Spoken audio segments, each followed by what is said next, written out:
स्वागत है आप सबका एनएसएस ट्यूटोरियल्स में। आज बेसिक कॉन्सेप्ट्स इन ज्योमेट्री के लेक्चर नंबर 4 में हम देखेंगे प्रैक्टिस सेट 1.3।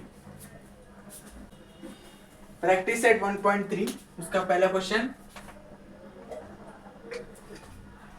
फर्स्ट क्वेश्चन में हमें दिया है write the following statements in if and then form, यानी इफ और देन के फॉर्म में, जैसे कंडीशनल स्टेटमेंट होता है उस फॉर्म में हमें स्टेटमेंट लिखना है।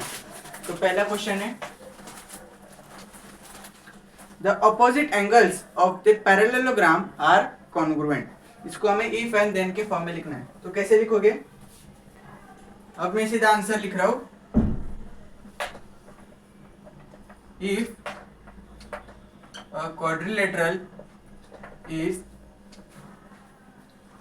a parallelogram,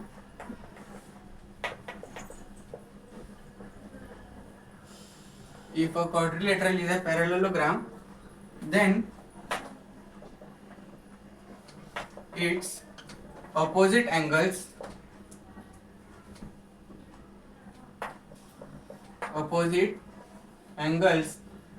are congruent।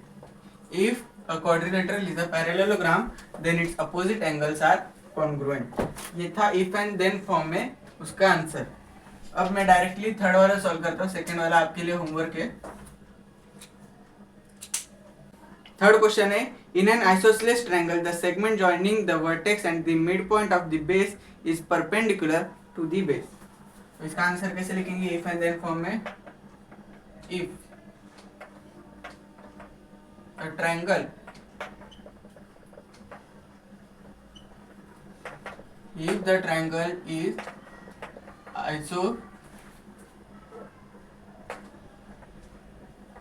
isosceles, then segment joining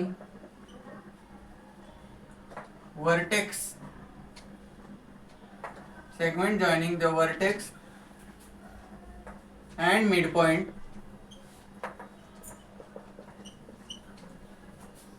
of base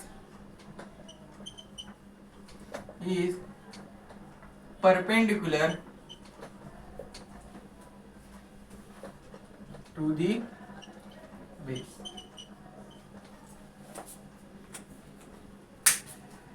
I hope आपको इफ एंड देन फॉर्म में कैसे लिखना है वो समझ आ गया होगा। अभी हम देखते हैं नेक्स्ट क्वेश्चन।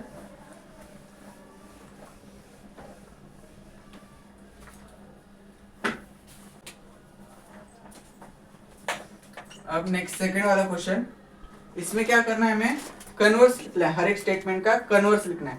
कन्वर्स यानी जो देन वाला पार्ट होता है बाद वाला वो फ्रंट में लेके आना है और इफ के बाद जो होता है वो देन के बाद लेके जाना है। तो पहले है the alternate angles formed by two parallel lines and their transversals are congruent.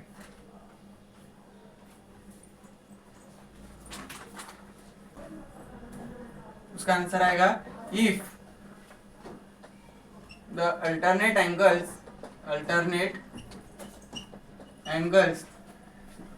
made by two lines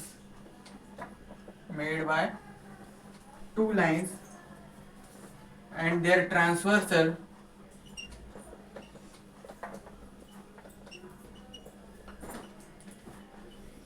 are congruent, then these lines are parallel। If the alternate angles made by the two lines and their transversal are congruent, then these lines are parallel। अब हम solve करते हैं second वाला।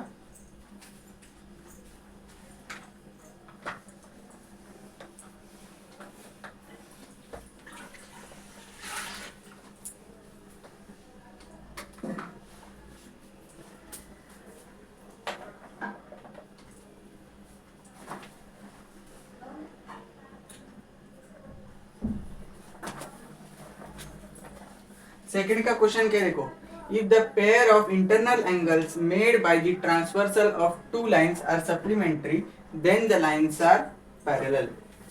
Okay,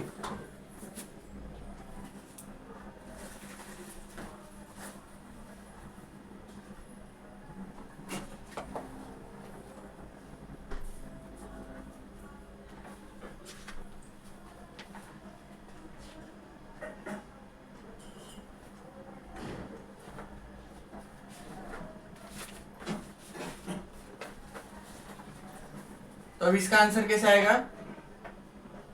if two parallel lines, if two parallel lines are intersected by a transversal, intersected by a transversal,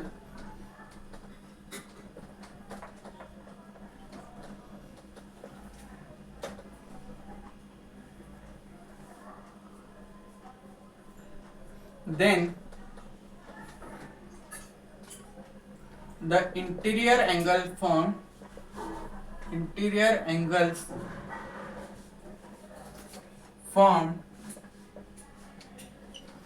are said to be supplementary. If two parallel lines are intersected by a transversal, then interior angles formed are said to be supplementary. अब third वाला question easy है, वो आपके लिए homework है. आपको जो भी आंसर आएगा वो प्लीज कमेंट करके बताना उसका.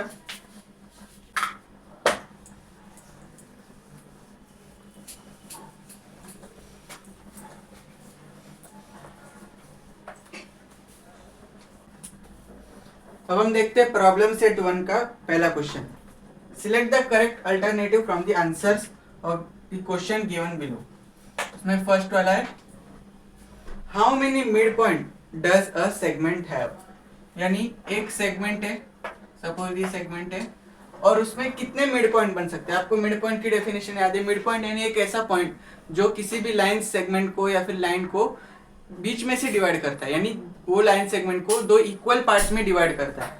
तो इसके लिए खाली एक ही मिड पॉइंट पॉसिबल है. किसके लिए? एक सेगमेंट के लिए, क्योंकि ये जो मिड पॉइंट है वो दो इक्वल पार्ट में डिवाइड करेगा. अगर हम इससे ज्यादा मिड पॉइंट ले, सपोज इसको भी हमने मिड पॉइंट माना, इसको भी हमने मिड पॉइंट माना, तो ये इक्वली डिवाइड कर रहे हैं लाइन को.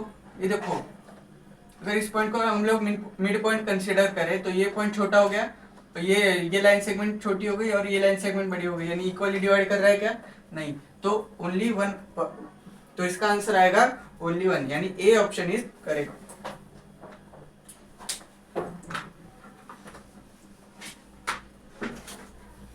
अब next second question, how many points are there in the intersection of two distinct line. अब सपोज ये लाइन है और ये एक लाइन है, और उन्होंने पूछा है जब दो लाइन इंटरसेक्ट करती, इंटरसेक्ट यानी क्या? दो लाइन का एक साथ मिलना. तो दो लाइन जब मिलती है तो वो कितने पॉइंट्स पर मिलती है? तो यहाँ पर देखो एक ही पॉइंट पर वो मिल सकती है. दो लाइंस एक ही पॉइंट पर मिल सकती है. ओके, तो इसका आंसर आएगा, सेकंड का आंसर आएगा C, 1.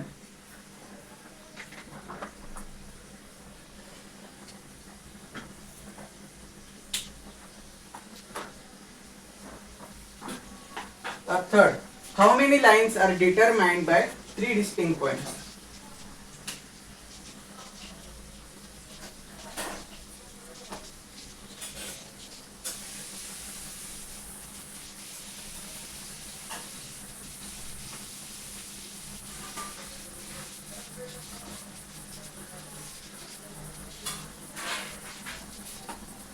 Okay, how many lines are determined by 3 distinct point, यानी 3 पॉइंट में से कितने लाइन पास कर सकती है. आपको दो एग्जांपल दिखाता हूँ. एक तो पॉइंट हो गए कोलिनियर, 3 पॉइंट हो गए कोलिनियर, यानी एक ही सेम लाइन में. तो ये देखो, एक लाइन पास कर रही है, यानी एक लाइन पास कर सकती है 3 डिस्टिंक्ट पॉइंट में से. या फिर अगर वो नॉन कोलिनियर पॉइंट्स होंगे, यानी 1 2 3, तो कितने लाइन पास करेगी तीनों में से? 1 2 और ये 3, यानी या तो एक ही लाइन पास कर सकती है तीनों में से, या फिर 3 लाइन पास कर सकती है. ओके, तो आंसर आएगा 1 और 3. थर्ड का आंसर क्या है? 1 और 3.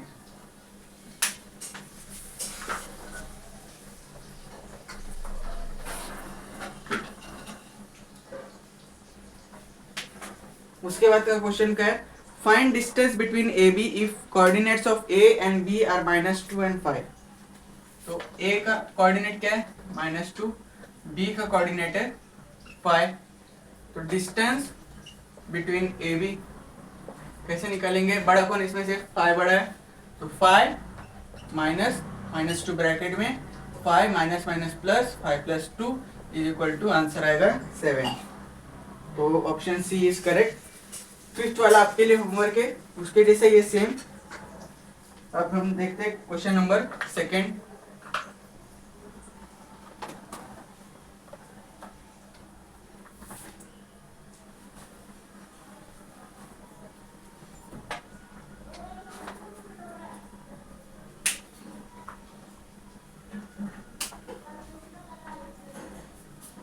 क्वेश्चन नंबर सेकंड में क्या दिया हमको? On a number line coordinates of P Q R are 3 minus 5 and 6 respectively, state with the reason whether the following statements are true or false। तो नंबर लाइन है,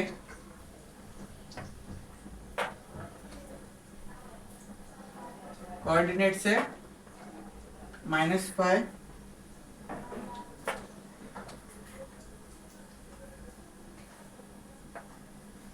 P का coordinate है 3 और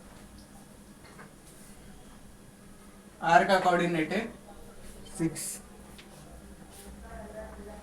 P Q R। अभी हमको बोला है first वाला, सेकंड वाला, थर्ड वाला, फोर्थ वाला ट्रू और फॉल्स है या नहीं। पहला क्या देखो, distance between P Q plus distance between Q R is equal to distance between P R. ये पूछा हमको ट्रू है या नहीं। तो पी क्यू के बीच में डिस्टेंस कितना होगा, यहाँ पर साइड में सॉल्व कर लेते हैं। पी क्यू, पी का कोऑर्डिनेट है 3, क्यू का कोऑर्डिनेट है -5, बड़ा कौन है 3, 3 minus minus 5 is equal to 3 plus 5 is equal to 8। P Q का डिस्टेंस ये होगा। क्यू आर का क्या होगा? क्यू आर, क्यू और आर, आर का कोऑर्डिनेट है 6 और ये है -5, तो 6 बड़ा, 6 minus minus 5 is equal to 6 plus 5 is equal to last में 11। अब पी आर क्या होगा? पी आर, पी 3 है, आर 6 है, 6 माइनस 3 इज इक्वल टू 3। तो पी क्यू कितना है? पी क्यू है 8 प्लस क्यू आर कितना है 11 इज इक्वल टू 3। ये पॉसिबल है? नहीं, तो इसका आंसर आएगा, फर्स्ट का आंसर आएगा false.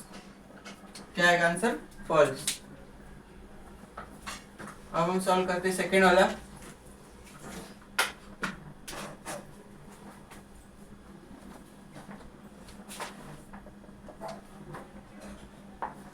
Distance between P R plus distance between R Q is equal to distance between P Q. अब पी आर का बीच में डिस्टेंस कितना है 3, प्लस आर क्यू हो या क्यू आर हो, दोनों सेम रहता है, तो 11 है इसका answer, is equal to P Q कितना है 8। तो यहाँ पर देखो, ये पॉसिबल है क्या? ये भी पॉसिबल नहीं है, तो इसका भी आंसर आएगा फॉल्स।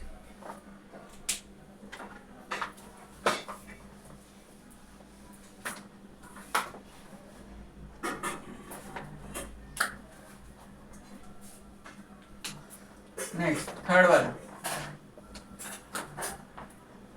थर्ड क्वेश्चन है distance between RP plus distance between P Q is equal to distance between R Q.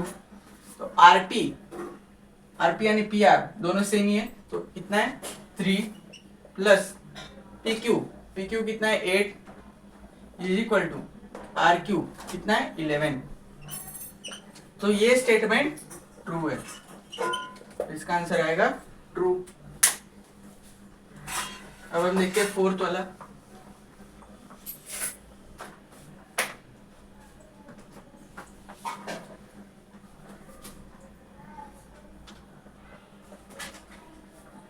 Fourth question है distance between P Q minus distance between P R is equal to distance between Q R. अब P Q कितना है 8 minus distance between P R कितना है 3 is equal to distance between Q R कितना है 11। ये possible है क्या? तो ये पॉसिबल नहीं है, इसलिए ये भी आएगा फॉल्स। अब हम बढ़ते थर्ड क्वेश्चन की तरफ।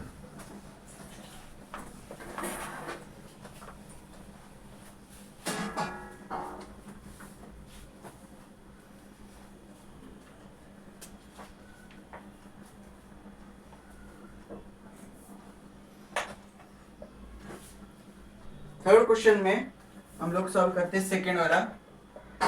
-9 दिया है, -1 दिया और हमको पूछा है इसमें से डिस्टेंस बता दोनों के बीच में। तो -9 और -1 में सबसे बड़ा कौन? -1 बड़ा, तो डिस्टेंस आएगा -1 minus of -9 is equal to -1 plus 9। 9 में से 1 गया, कितना बचा? 8 और बड़े नंबर का साइन प्लस, तो आंसर आएगा प्लस 8। अब हम सॉल्व करते हैं फोर्थ वाला। 0, -2। इसका डिस्टेंस कैसे लिखेंगे? 2 बड़ा है -2 बड़ा, 0 बड़ा है -2 बड़ा, तो 0 बड़ा, तो 0 minus of -2 is equal to 0 plus 2 is equal to answer आएगा लास्ट में 2। नेक्स्ट फिफ्थ वाला, x प्लस 3, x माइनस 3। अब आपको इसमें बहुत बड़ा कंफ्यूजन होगा कि दोनों में से बड़ी वैल्यू कौन सी। तो याद रखो, सपोज हमने x कोई भी वैल्यू है और x के साथ कुछ तो ऐड किया, पर 3 से उसको बढ़ाया और यहाँ पर 3 से उसको घटाया, तो ये वैल्यू हमेशा कम रहेगी और ये वैल्यू हमेशा ज्यादा रहेगी। क्यों? क्योंकि हमने इसमें 3 से ऐड किया है। ऐड करने पर वैल्यू बढ़ती है और सब्ट्रैक्ट करने पर वैल्यू घटती है। तो इसका डिस्टेंस कैसे लिखेंगे? x प्लस 3 माइनस ब्रैकेट में x minus 3 is equal to x plus 3 minus x minus इसके साथ मल्टीप्लाई होगा, माइनस प्लस माइनस आएगा इसके आगे और माइनस माइनस बीच में प्लस इज इक्वल टू यहाँ पर x प्लस में, एक प्लस में और एक माइनस में, तो ये दोनों कैंसिल हो जाएंगे। तो बचा क्या? 3 प्लस 3, 3 प्लस 3 यानी आंसर क्या आएगा? 6।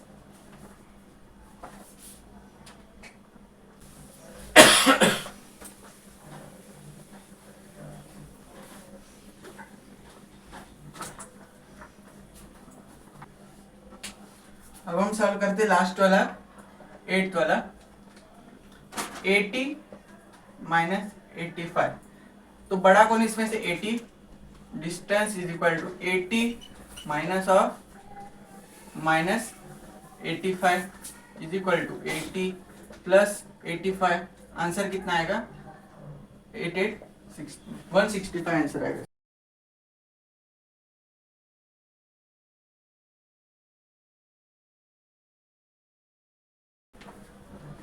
अब फोर्थ वाला क्वेश्चन देखते एक बार। फोर्थ वाले क्वेश्चन में दिया है, फोर्थ वाला क्वेश्चन में दिया है coordinates of point P on a number line is -7, then find the coordinates of a point on the number line which are at a distance of 8 units from point P.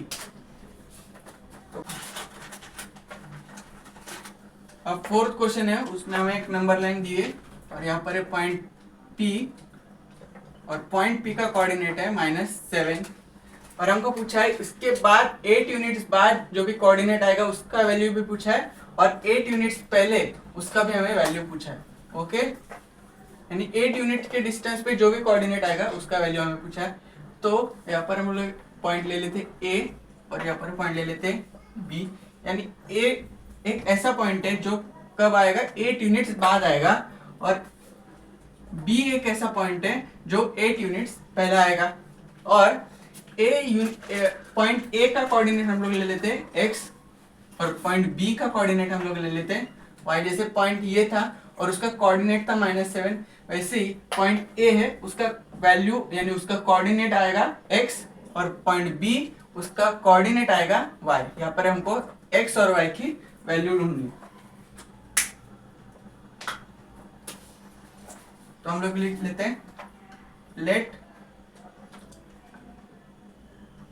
Coordinate after 8 units of -7. Let coordinate after 8 units of -7 be x and before 8 unit be y. Okay, तो अभी हम लोग पहला case देख लेते हैं इसका, after 8 units वाला. तो आफ्टर 8 यूनिट से इस साइड में वैल्यू बढ़ती है, तो x की वैल्यू ज्यादा होगी किससे, -7 से. तो distance between PA is equal to x -7. आपको समझा, x बड़ा है किससे, -7 से, इसलिए दोनों के बीच में हम लोग ने क्या निकाला, डिस्टेंस निकाला. तो x -7. अब दोनों के बीच में डिस्टेंस कितना है वो हमको पता है, कितना दिया है, 8 यूनिट्स का. तो 8 लिखेंगे.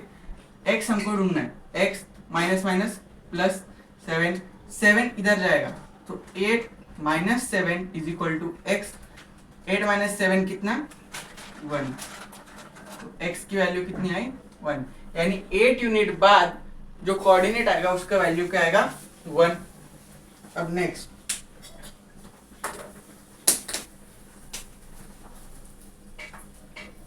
अब हम देखेंगे 8 यूनिट्स बिफोर -7.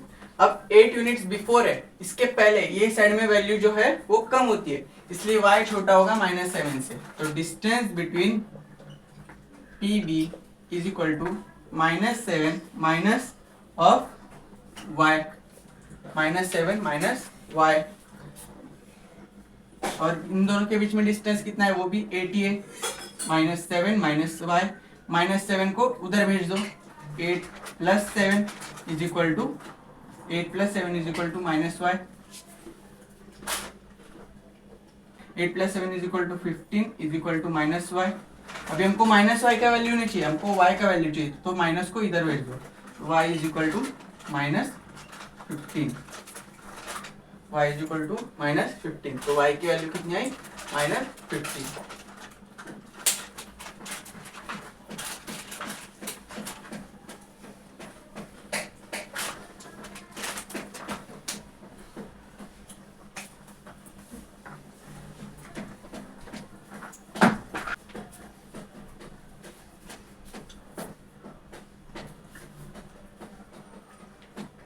अब हम देखते हैं 5th वाला क्वेश्चन. उसमें मैं फर्स्ट वाले करूंगा क्योंकि सेकंड वाला उससे सिमिलर है, वो आप घर पे कर सकते हैं.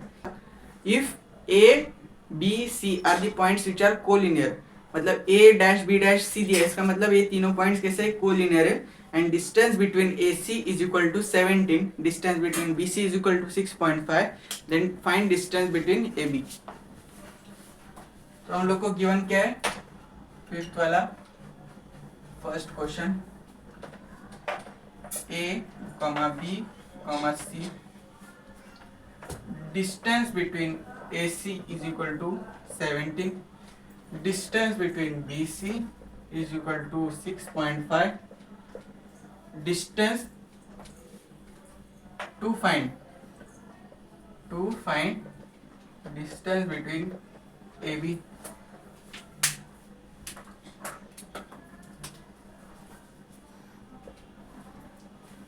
तो पहले एक लाइन बनाते हैं, point A, point B, point C. अब डिस्टेंस बिटवीन A और C के बीच में हमको डिस्टेंस कितना दिया है, 17 यूनिट का. डिस्टेंस बिटवीन BC कितना दिया है, 6.5 यूनिट का. हमको क्या पूछा है, डिस्टेंस बिटवीन AB, ये हमको पूछा है. तो हम लोग क्या लिखेंगे, distance between AB plus distance between BC is equal to distance between AC. AB plus AC is equal to, sorry, AB plus BC is equal to AC. तो AB का हमें पूछा है distance between AB plus distance between BC कितना दिया है, 6.5, और distance between AC कितना दिया है, 17. तो ये प्लस में था, माइनस में जाएगा इधर. तो distance between AB is equal to 17 minus is equal to 17 minus 6.5 is equal to कितना आएगा आंसर? आंसर आएगा 10.5 यूनिट। तो आज के लिए इतना ही दोस्तों, अगले 5 क्वेश्चन हम करेंगे नेक्स्ट लेक्चर में। अगर आपको ये वीडियो अच्छा लगा तो प्लीज लाइक शेयर और सब्सक्राइब कीजिए, और अगर आपको कुछ डाउट्स होंगे तो प्लीज कमेंट करके बताइए। Thank you.